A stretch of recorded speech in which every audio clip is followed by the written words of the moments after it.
오늘 우리에게 주시는 하나님의 말씀은 시편 121편 1절에서부터 8절까지의 말씀입니다. 제가 읽도록 하겠습니다. 내가 산을 향하여 눈을 들리라. 나의 도움이 어디서 올까? 나의 도움은 천지를 지으신 여호와에게서로다.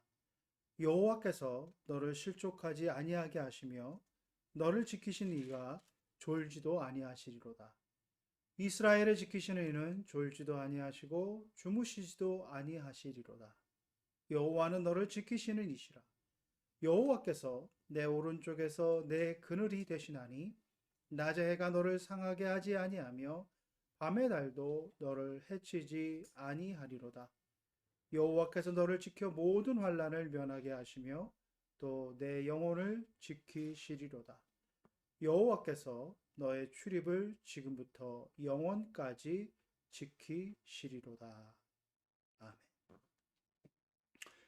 오늘 저와 여러분은 이제 사순절 두 번째 주일을 맞이하고 있습니다. 이 사순절 두 번째 주일, 제가 지난주에 말씀드렸다시피 저희는 이 사순절 기간을 영국 성공회에서 발간해서 지키된 마태복음을 중심으로 하고 그 마태복음을 중심으로 한 것을 통하여서 이 사순절 기간을 묵상하며 지내고 있습니다. 지금 이제 사순절 두 번째 주일은 저희가 마태복음 5장에서부터 9장까지 이렇게 쭉 묵상하면서 오고 있는데요. 이 사순절 기간 여러분 모두가 하나님의 말씀을 가까이 하시고 그 가까이 하신 하나님의 말씀 가운데서 사순절의 의미를 깊이 되새기시는 그런 기간을 보내시리라 믿습니다. 이 사순절 기간 동안 여러분께서 이제 말씀을 가까이 하시고 또 말씀을 묵상하는 그 의미들은 우리가 감상에 젖어서 뭔가 이 사순절 기간 또 우리가 주님의 고난의 깊은 동참 이 가운데서 느끼는 것들을 우리가 우리의 삶 가운데 함께 나누고 함께 그 의미들을 깊이 되새기는 것, 그 의미가 단순히 이제 우리가 뭔가 우리 자신이 금식하고 우리 자신 뭔가 절제하는 가운데서 오는 그러한 내적 충만함에서 머무르는 것이 아니라 그것이 삶의 변화를 통하여서 또 구체적 행위의 변화를 통하여서 그 주님과 함께하는 고난의 의미들을 실천하는 그 가운데 더욱더 큰 의미가 있으며 또 그러한 것에 초점을 맞춰서 우리가 묵상하고 있는 영국 성공회에서 발간한 이 사순절 묵상집은 더 많은 도움이 되는 것 같습니다. 최근에 이 사순절 기간을 보내면서 저는 청소년 사역을 하시는 분의 어, 그 청소년 사역을 전문적으로 한 20여 년 넘게 하시는 분의 책을 읽게 되었는데 그 가운데서 이제 그분이 왜 요즘 젊은이들이 교회를 떠나는가, 특별히 이것은 한국 교회뿐만 아니라 전 세계적인 경향이며 특별히 이분이 이제 미국에서 그 청소년 사역을 하시는 분과 함께 이렇게 이 책을 저술하셨는데 미국 교회도 마찬가지고 그래서 한 20여 년간 자기가 청소년 사역을 전문적으로 하면서 왜 청소년들이 교회를 떠나는가라고 했을 그 이유를 이렇게 말하는 것을 보았습니다. 우리 시대의 청소년은 더 이상 진리에 대한 가르침을 원치 않습니다. 그들은 오히려 우리와 함께 진리를 발견하기를 원합니다. 이렇게 표현하는 것을 보았습니다.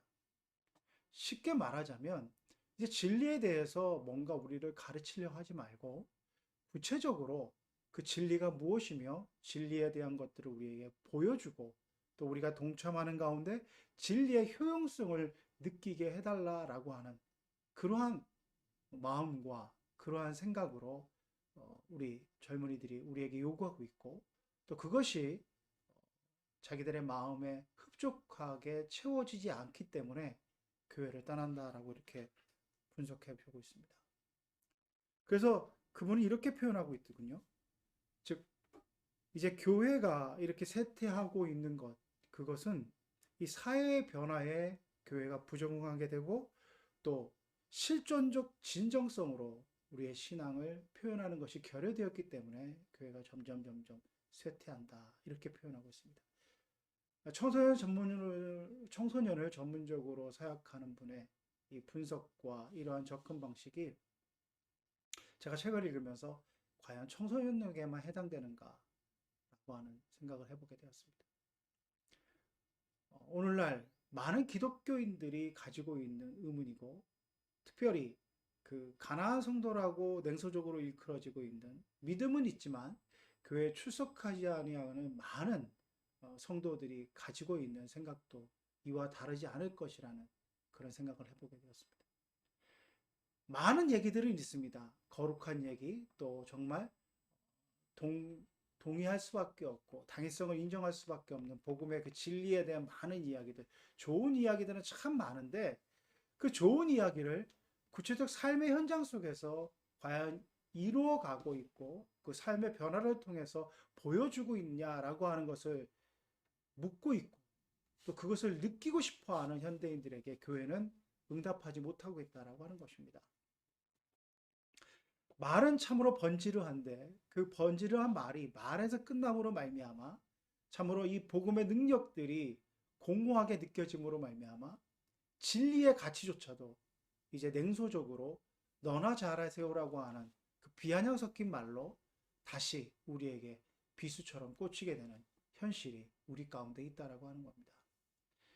이 사순절 기간 동안 저는 말씀을 묵상하면서 이러한 어떤 교회의 아픔, 또 교회의 현실 속에서 우리의 신앙인들의 삶의 자세와 태도들을 주님의 고난을 묵상하고 주님의 발자취를 따라가는 가운데서, 특별히 마태복음을 통하여서 주님께서 행하신 이야기들을 통하여서 다시 한번 묵상하는 가운데, 이 주님의 삶이 얼마나 역동적이고 이 복음이라고 하는 것이 얼마나 정말 사람들에게 강렬한 인상으로 다가왔는가 하는 것들을 다시 한번 이 복음서를 읽으면서 좀 마음에 찔림으로 다가왔습니다. 왜 그러냐 하면 마태복음 5장에서부터 9장까지 이번 주에 묵상한 말씀들은 여러분 잘 아시는 것처럼 마태복음 5장에서 7장까지 산상수훈의 여러 가지 이야기들을 하고 있습니다. 산상수훈이라고 하면 여러분 산상수훈 5장에서부터 전개되어지고 있는 말씀을 내가 이렇게 살아야 되겠구나, 내가 이렇게 실천해야 되겠구나 라고 하는 것으로 여러분 받아들이시지 마시기 바랍니다. 이것은 어떤 의미에서 물론 우리가 그렇게 노력해서 그러한 삶의 자세를 가지려고 하는 것은 참 좋은 태도이지만, 이 말씀이 얘기하고 있는 건, 예수님께서 말씀하시는 이 산상수훈의 가르침은 우리에게 또 다른 어떤 율법적 가르침으로 이것을 행하라고 하는 것이 아니라 예수님께서 오신 천국의 삶, 예수 그리스도를 영접한 복음의 그 진리 안에서 살아가는 사람들의 놀라운 삶의 변화, 삶의 근본적인 능력의 모습을 선포하고 계시다라고 하는 것입니다. 산상수훈은 여러분 잘 아시는 것처럼 우리에게 우리 스스로가 심령이 가난한 자가 되어야 되고, 애통하는 자가 되어야 되고, 온유한 자가 되어야 되고, 의에 줄이고 목마른 자가 되어야 되고, 긍휼히 여기는 자가 되어야 되고, 마음이 청결한 자가 되어야 되고, 화평케 하는 자, 또 의를 위하여 박해를 받는 자라고 하는 새로운 율법을 우리에게 주신 것이 아니라, 그리스도의 복음을 영접하는 자로서 기존의 가치관을 뛰어넘는, 기존의 가치관과는 전혀 다른 삶의 모습으로 살아가는 자들이 누릴 수 있는 강력한 변화된 삶의 모습, 그 속에서 누리는 복된 삶의 증거들이 넘쳐나는 것을 말씀해 주고 있다라고 하는 것입니다.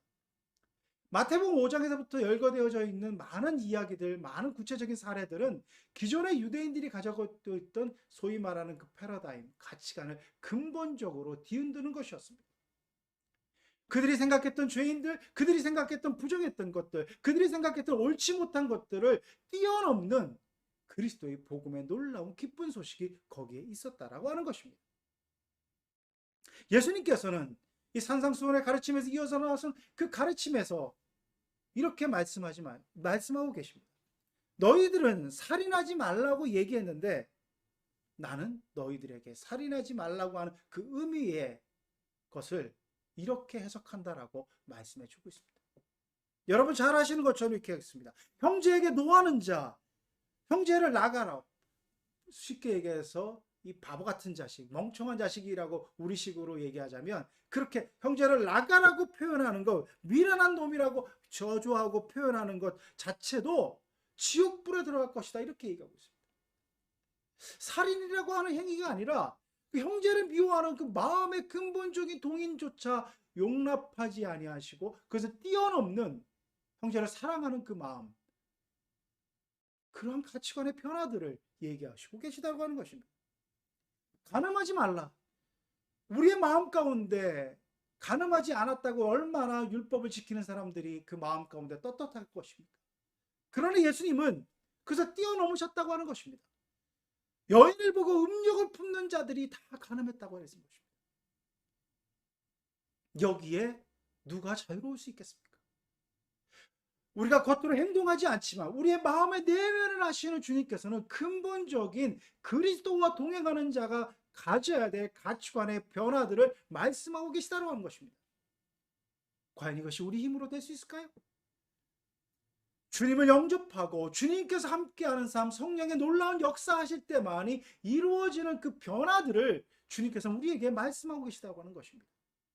주님과 함께하는 자들에게는 우리 힘으로는 할 수 없지만 주님이 주시는 능력, 주님 안에 누리는 그 복음의 진리의 감격과 기쁨이 있기 때문에 이것이 너무나 자연스럽게 행하여짐으로 말미암아 우리의 삶의 모습이 긍휼히 여기는 자, 심령이 애통하는 자, 의에 줄이고 목마른 자, 이 모든 화평케 하는 자, 이 산상수훈에서 얘기하시는 놀라운 그 삶의 변화들이 내가 노력해서 되는 것이 아니라 예수 그리스도와 함께하며 주님의 놀라운 가르침 속에서, 성령의 놀라운 역사 속에서 우리 안에 흘러넘치는 그 변화들을 말씀하고 계시다라고 하는 것입니다.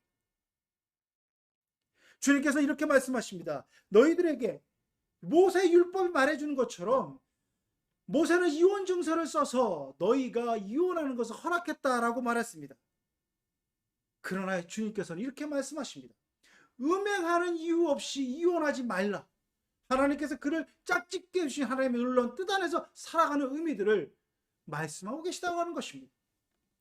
또 이렇게 얘기합니다. 맹세한 것을 지키라 했대.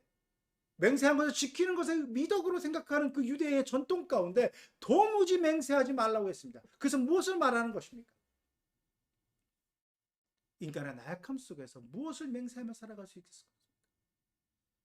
오직 여호와 하나님만의 마음을 그 긍휼하시며 살아가는 우리의 모습, 또 눈은 눈으로 갚으라고 하는 당시대에 통용되어져 있었던 그 가르침들을 근본적으로 뒤엎고 있습니다. 가치관의 전도입니다. 악한 자를 대적하지 말라고 이렇게 말씀하고 계십니다. 당연한 복수의 권리를 내세울 수 있고 명예살인을 말할 수 있고 오늘날도 중동에는 명예살인이 횡행해지고 있습니다. 집안의 명예를 지키기 위하여서 부정을 탄 그 딸을 가감하게 죽이는 것이 그 집안의 명예를 지킨다고 하는 것이 통용되어져 있는 오늘날에도 중동 지방에 그것이 지켜져 가고 있는 그 전통, 예수님 당시에는 어떠했겠습니까? 눈은 눈으로 복수에 대한 것들을 정당화시키는 그들의 가치관을 근본적으로 도전하고 계시다고 하는 것입니다. 원수를 미워하라? 당연히 그들의 가치관 속에서는 원수를 미워하는 것 당연한 것입니다. 복수하는 것 당연한 것입니다. 그러나 주님께서는 원수를 사랑하라고 말씀하고 계십니다. 여러분, 예수 그리스도의 가르침은 우리의 생각과 우리의 문화와 우리의 환경을 뛰어넘는 놀라운 혁명적인 가르침이시며 그 놀라운 혁명적인 가르침이 2000년의 삶 가운데서 이 유구한 역사 가운데서 많은 사람들의 마음을 뜨겁게 하고 많은 사람들의 마음을 꿈틀거리게 함으로 말미암아 자신의 모든 것을 버리고 그 복음을 전하기 위해서 저 멀리 아무것도 없는 이국 땅에 가서 그 정말 생면부지의 땅에 가서 복음을 전하게 자기의 전생애를 드리는 놀라운 역사들이 나타나고 자기의 모든 것을 내려놓는 그 삶의 변화의 동인이 어디에 있겠습니까? 바로 복음의 능력 아니겠습니까? 기존의 것들에서는 도저히 가치를 느끼지 못했던 것, 기존의 것들에서는 도저히 문제 해결의 열쇠를 찾지 못했던 것들이 예수 그리스도의 복음을 만남으로 말미암아 그의 삶이 근본적으로 놀라운 변화 속에서 그 가치관의 전도 속에서 이 예수 그리스도의 진리의 말씀만이 나를 변화시키고 나의 삶 가운데서 이것만이 나를 의미 있게 살아간다고 한다. 그 확신이 있었기에 선교의 현장에, 순교의 현장에, 놀라운 고난의 현장에 우리는 과감하게 뛰어들 수 있는 그 변화들을 맛볼 수 있다고 하는 것입니다. 이것이 어떻게 소위 말하는 율법적 가치관으로서 교회 내에서 묶여져 있는 교리적 가르침으로서 되어질 수 있는 일이겠습니까? 그래서 어불성설입니다. 그 어불성설의 모습이 오늘 많은 젊은이들, 많은 기독교인들을 떠나게 하고 있다는 것입니다. 날마다 선포되어지는 그 말씀이 왜 공허하게 느껴지겠습니까? 그들의 마음을 두드리고 그들의 마음을 뜨겁게 하고 그들의 마음 가운데 변화를 주지 않은, 왜? 삶의 변화가 없는 즉각적 효용성이라고 할 수 있는 그것이 그들에게 느껴지지 아니하는, 왜 그렇겠습니까? 그렇게 살아가신 모습을 보이지 아니하기 때문에 너무나 복음의 능력조차 부정당하는 그 모습이 오늘 우리들에게 만연해져 있기 때문에 점점 사람들이 교회를 떠나는 거 아니겠습니까? 저는 이 사순절 기간 동안 마태복음의 말씀을 통해서 도전을 받고 있습니다. 여러분도 마찬가지라 생각이 됩니다. 특별히 오늘 이 시편 121편의 말씀은 바로 이 마태복음의 복음서에 놀라운 그 묵상의 가운데서 더더구나 새로운 의미로 저에게 다가왔습니다. 이 시편 121편은 시편 120편부터 134편에 보시면 여러분 시편의 부제들이 앞에 제목처럼 달려 있습니다. 거기 보시면 시편 120편부터 134편까지의 말씀은 성전에 올라가는 노래라고 하는 부제들이 있습니다. 즉 하나님 앞에 예배하며 예배하는 자가 불렀던 찬양이라고 하는 것입니다.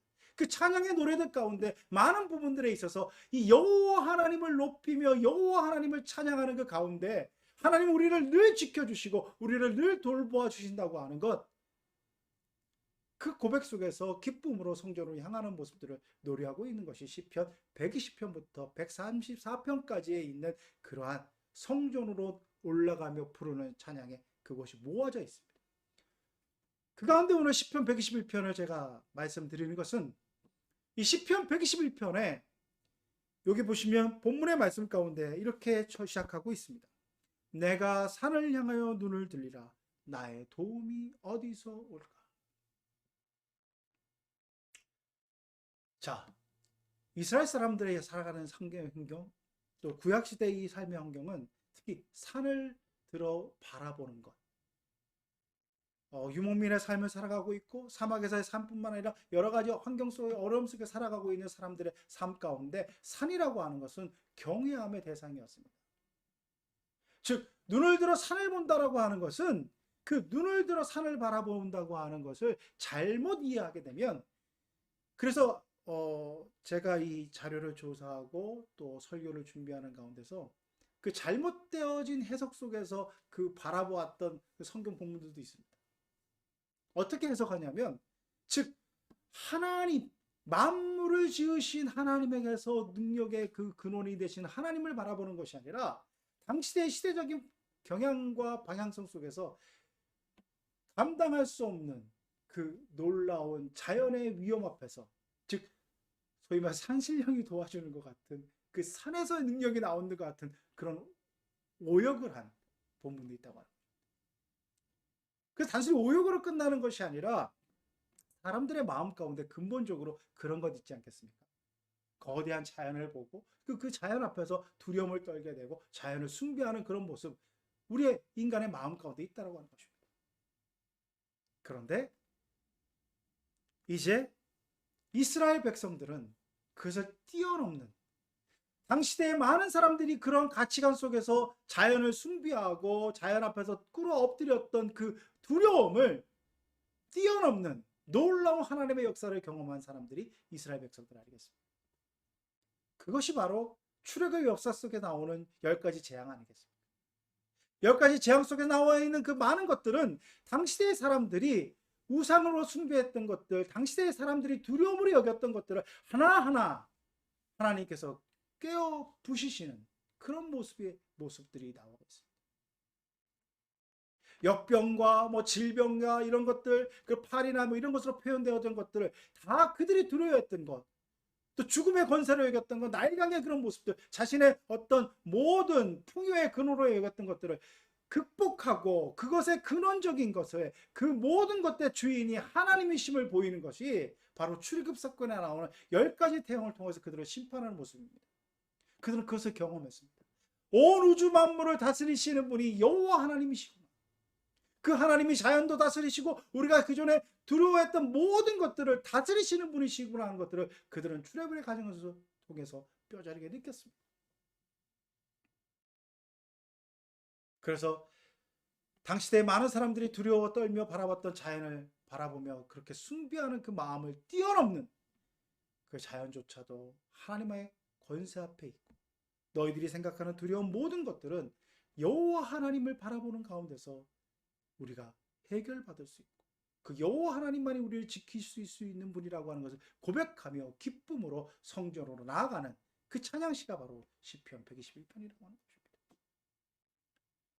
저는 이 시편 121편을 마태복음의 말씀의 묵상 가운데 연이어서 이렇게 기록하고 있는 이유가 있다고 생각합니다.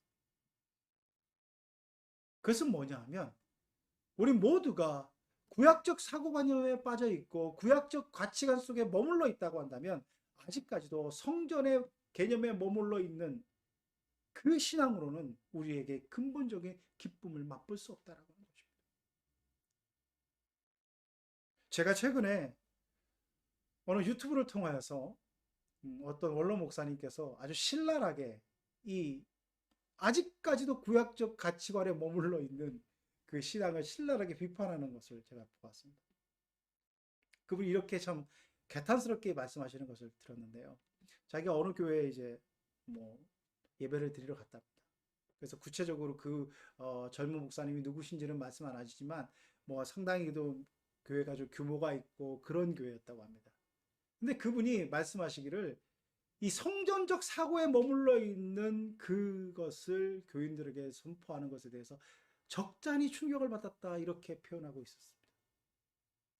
즉 고난과 환난 중에서 우리는 하나님 앞에서 나아가며 기도하는 건 좋은데, 그 목사님께서 말씀하신 거면요, 아직까지도 이 예배당 구약의 시대를 뛰어넘고 휘장이 찢어짐으로 말미암아 예수 그리스도가 오셔서 산제사로서 하나님과의 관계성 속에서 이제는 구약의 시대를 뛰어넘는 그리스도의 복음을 받아들이고 있는 시작의 시대, 예수 그리스도가 우리를 구원하여 주시고 모든 제사를 그분이 십자가에 달려 죽으심으로 말미암아 하나님 앞에서 다 해결해 준 그 감격과 기쁨이 있는 것을 다시 되돌려서 구약의 성경 개념으로 예배당에 와서 성전에 와서 기도하고 예배하는 것만이 문제 해결의 근본적인 해결의 열쇠인 것처럼 얘기하는 것을 들으면서 그분이 적잖이 충격을 받았다 이렇게 표현하는 것을 제가 들었습니다.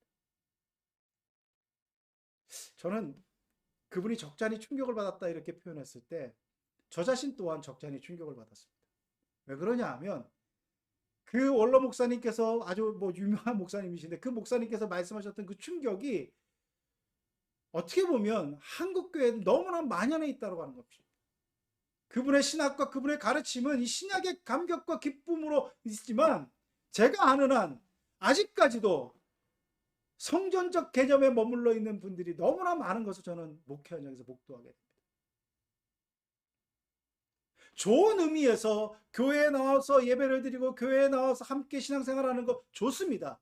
그러나 은연중에 담임 목사님들이 교회 안에서의 생활만 점점 강조하고 그 교회 안에서의 기쁨, 자기들끼리의 그 기쁨과 감격만을 강조하는 가운데서 대사회적인 활동, 세상에서 어떻게 살아가야 되고 또 교회 밖에서 무엇을 해야 되는 것을 놓쳐버리고 있는 그 현실이 오늘 한국교회 얼마나 많은지 모릅니다. 그러하기 때문에 교회 안에서 기쁠지 모르지만 그 기쁨과 감격이 세상에서 빛을 발하지 못합니다. 오히려 생명력을 잃습니다. 저는 이 사순절 기간 동안 왜 우리가 성전에 올라가는 이 감격과 기쁨이 예수 그리스도께서 말씀하신 그 가치관의 전도, 정말 혁명적 변화를 통해서 누리는 그 복음의 감격과 기쁨이 우리 안에 되살아나야 된다고 하는 것을 다시 한번 깊이 생각해야 된다고 하는 것입니다. 내가 산을 향하여 눈을 들리라 나의 도움이 어디 있을까? 나의 도움이 천지를 지으신 여호와에게서라고 하는 그 근본적 고백의 가침은 바로 이 감격과 기쁨의 근본적 그 소위 말하는 고백의 근원은 저와 여러분이 죄인됨을 예수 그리스도의 놀라운 보혈의 은혜로 말미암아 보혈의 은총으로 해결받았다고 하는 그 사실에 있다고 하는 것입니다.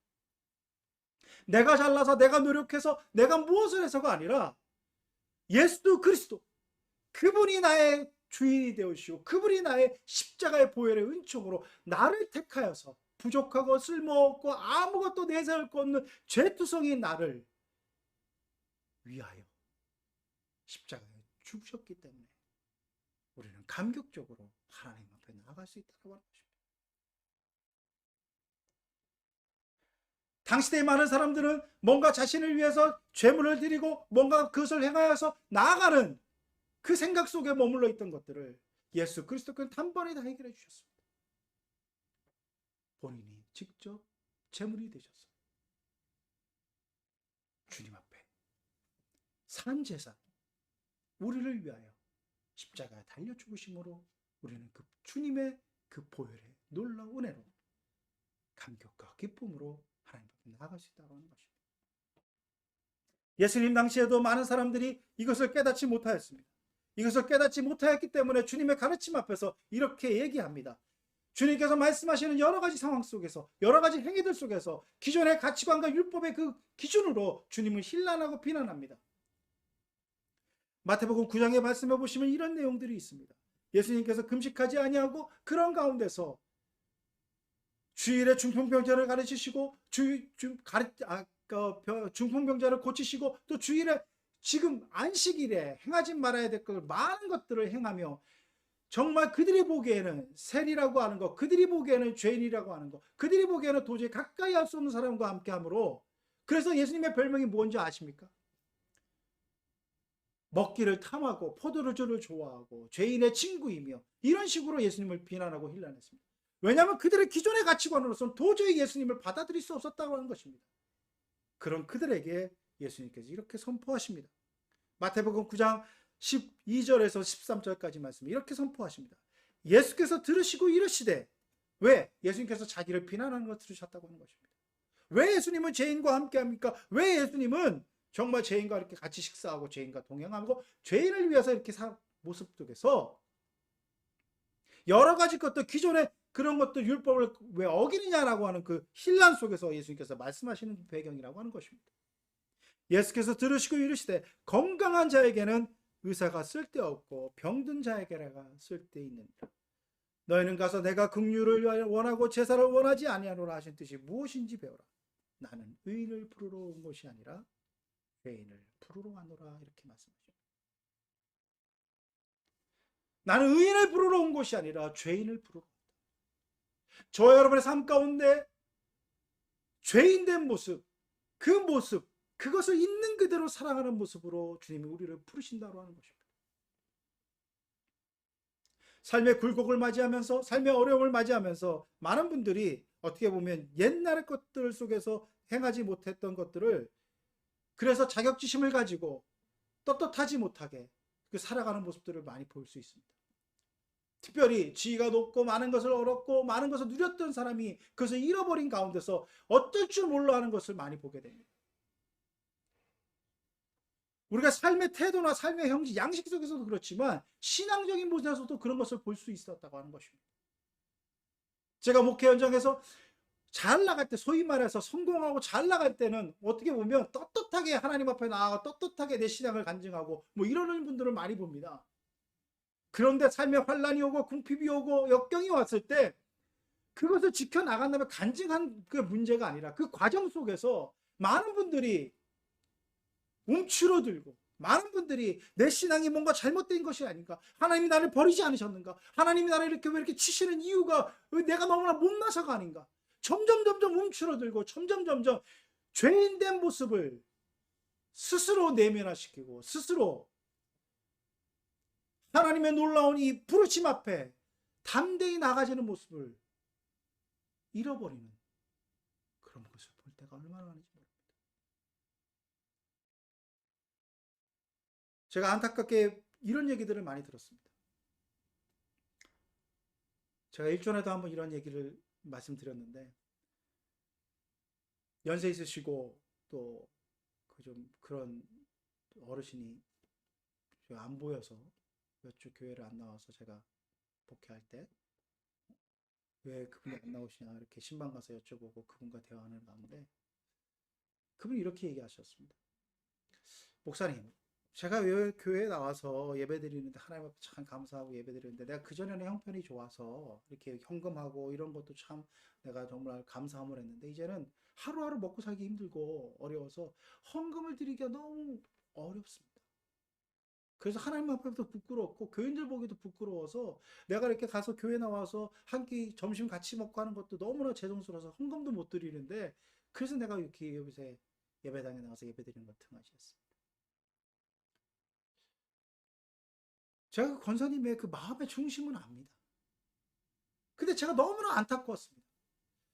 그 권사님이 그동안 신앙생활 하시면서 말씀을 어떻게 배우셨기에 왜 우리 하나님을 그렇게 쪼잔하게 만들어 놨을까?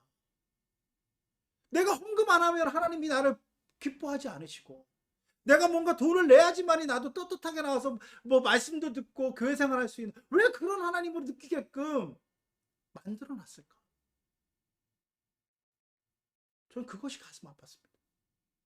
왜 권사님의 그 마음 가운데 아무것도 없어도 내가 정말 하나님 앞에 놀랍게 내세울 것 없고 정말 너무나도 부끄러운 죄인이지만 우리 하나님은 그 모습 그대로를 사랑하여 주시고 죄인 된 사람을 부르러 왔다. 내가 의인을 부르러 온 것이 아니라 죄인을 부르러 왔다고 하는 그 예수 그리스도의 놀라운 감격적인 초청을 왜 받아들이지 않고 내가 무엇을 해야지?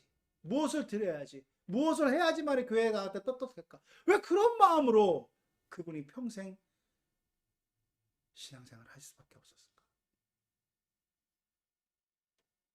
전 그것이 너무나 가슴 아팠습니다. 과연 그 권사님만 그러실까요?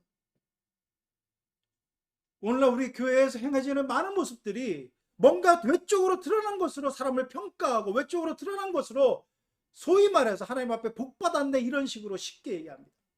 과연 그것이 진정한 복일까요? 왜 그들을 교회에서 멀어지게끔 하는 그 태도와 행위가 저와 여러분에게 없는 것일까요?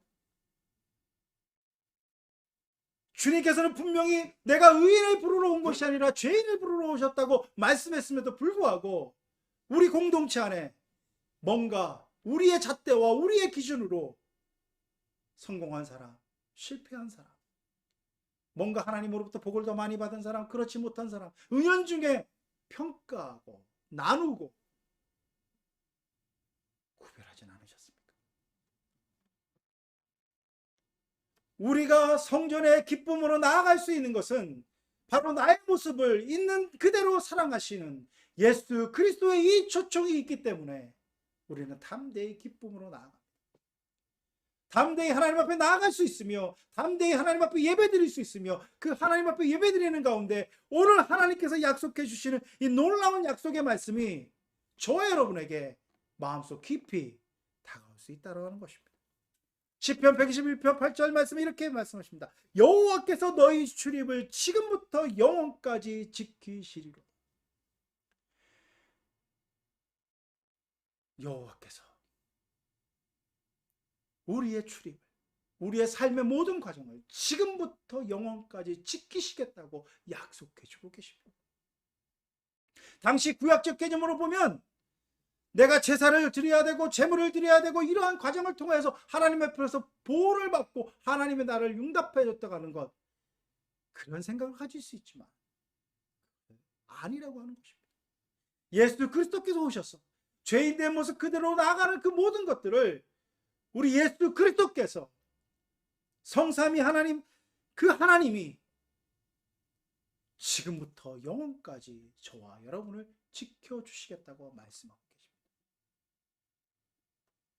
이 담대한 하나님의 약속의 말씀을 여러분의 마음 가운데 간직하시고 여러분의 삶의 형편이 어떠하듯이 간에 우리 주님은 우리를 부르시고 찾으시며 기쁨으로 맞아주신다고 하는 그 확신 가운데 감격과 기쁨으로 신앙생활 하시는, 그리고 이 사순절 기간을 의미 있게 더욱더 그 감격과 기쁨이 하나님의 고난과 예수 그리스도의 그 고난의 발자취를 묵상하는 건데 어떻게 표현되어지고 어떻게 우리가 증거할 수 있는가를 함께 고민하며 의미 있게 이 사순절 기간을 보내는 저와 여러분 될 수 있기를 간절히 바랍니다. 함께 기도드리겠습니다. 하나님, 부족한 저희들에게 놀라운 복음의 소식을 전해줘 너무나 감사를 드립니다. 우리 예수님께서 얼마나 멋지게, 얼마나 능력 있게, 얼마나 세상을 뒤엎으시면서 그 복음의 진리 가운데 살아가시는 그 모습을 마태복음의 말씀을 가운데서 다시 한번 느끼고 이 사순절을 보내게 해주심을 감사합니다. 주님, 그 놀라운 주님의 놀라운 역사와 그 능력이 우리 가운데 있게 해주시고, 그래서 그 놀라운 능력과 감격을 가지고 주님 앞에 나와 기쁘게 예배하며 오늘 주신 말씀처럼 여호와 하나님께서 지금부터 영원까지 우리를 지키시겠다고 하는 그 놀라운 약속의 말씀이 우리 삶 가운데 담대히 증거되어지는 그런 모습으로 살아갈 수 있도록 우리 모두를 인도하여 주옵소서. 예수 그리스도의 이름으로 기도드리옵나이다.